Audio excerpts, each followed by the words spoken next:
Okay, here we want to look at a series, but we want to look at the limit comparison test.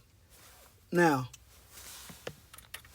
here we have a series that where if we use the nth term test for divergence, the limit will be 0 and it will be inconclusive. If we were to go through the ratio test, all right, the answer would be 1 and it would be inconclusive. This is not a geometric series. You don't have the common ratio between each term, and is not a true p-series, all right, because we have this plus 5 there. But we can kind of see the resemblance if the 5 wasn't there. So this is how we do the limit comparison test. And I'm going to break it down step by step. So what we do, we want to compare this. We want to concentrate on the n cubed over n seventh. All right, let's omit the 5 because the main thing that matters is the highest degree of n. And now we break this down again and we compare it.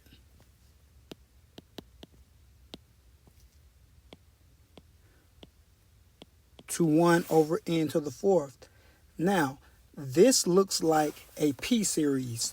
And if this were a p-series, we would say p was equal to 4, which is greater than 1.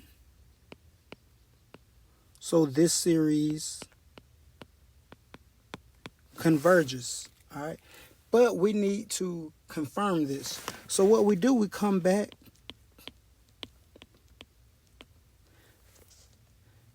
and we say n cubed over n7 plus 5 over 1 over n to the 4th, is which we already know when you divide by a fraction, you multiply by the reciprocal.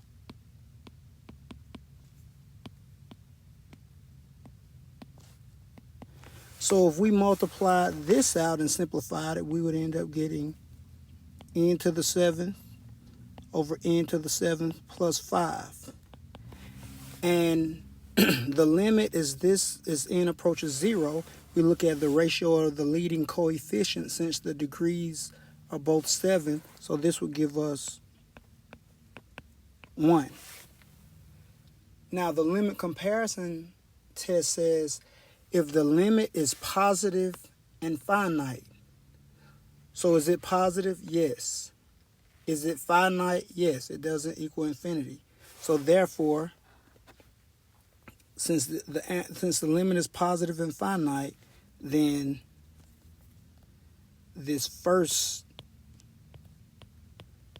series also converges. All right.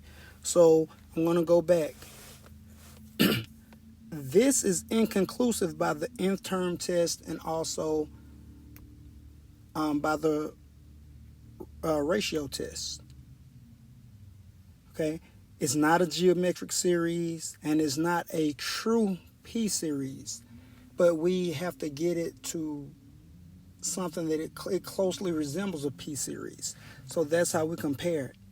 All right, so now we know that without that 5 it would converge because of the p-series rule. That does not mean that our original series converges. But when we look at the limit and break it down with the rules, if the limit is positive and finite, then yes, it converges. So that's what we have.